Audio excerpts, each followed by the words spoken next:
Hi, I'm Dr. Neil Thompson from Align for Life, the Isle of Man's Family Wellness Clinic.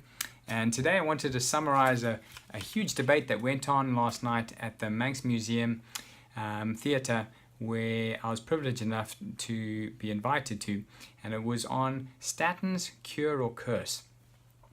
And on the pro-statin camp, this was headed up by MHK Dr. Alex Allinson. He's a GP in Ramsey.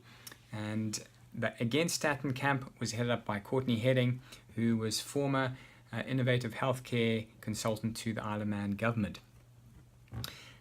To sum up what was concluded, the for statin camp agreed that for every 100 people or so, 5 people might avoid a cardiovascular incident using statins, but do agree that 15 people or so may end up suffering significant damaging health side effects, and the remaining 80 or so are not reported on. However, Dr. Allinson did concede that much of the research used to support the use of statins is quite possibly heavily biased, as much of it is conducted by the pharmaceutical companies who make the drugs, and so there's a huge conflict of interest, and so much of the research supporting the use of statins has been cherry-picked.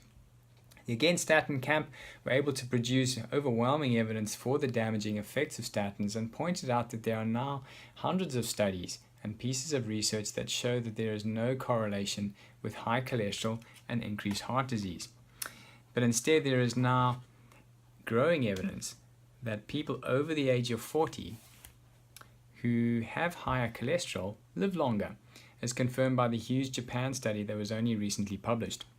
Furthermore, it was discussed that there is now a huge body of evidence showing that sugar is to blame for damage to the arteries and not cholesterol. If you think sugar is a bit like sandpaper to your arteries, so high blood sugar levels literally rubs those arteries like sandpaper, and poor old cholesterol is the guy who gets blamed because he's the one who goes along and tries to patch up the damage. So think of it as cholesterol is just the innocent bystander at the scene of a crash. It was therefore concluded that the high-fat cholesterol hypothesis was completely flawed and only served to boost pharmaceutical industry profits. Both camps were able to agree that sugar and the high-carb diet, stress and lack of exercise are the real culprits for heart disease and need to be tackled much more effectively.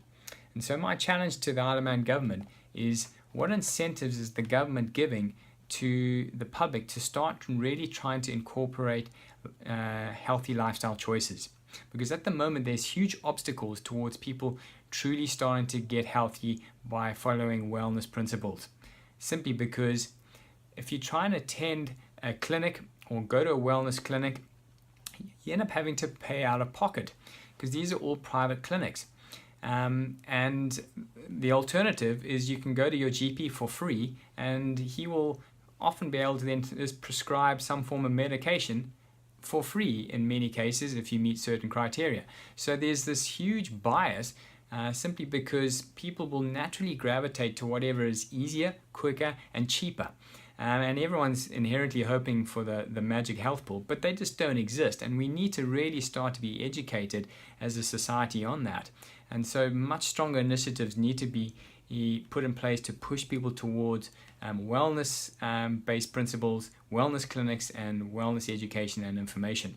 And so what we've done at Align for Life is we've started to run free health talks every Monday night covering all these aspects of lifestyle.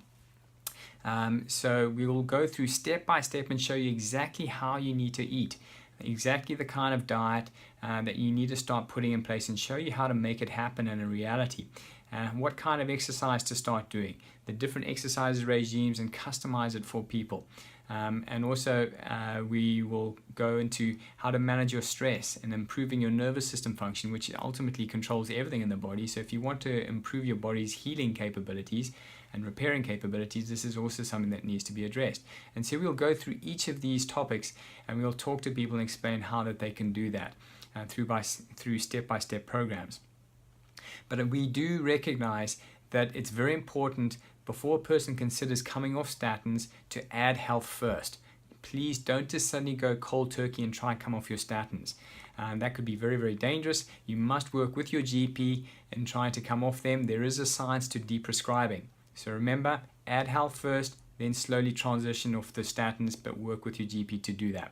We've attached below some attachments as summarizing the risks associated with statins and the whole high fat cholesterol heart hypothesis and the huge flaw that's associated with that way of thinking and all the research behind that. So please share these attachments at the bottom with friends and family and get them really educated about the risk benefits of statins.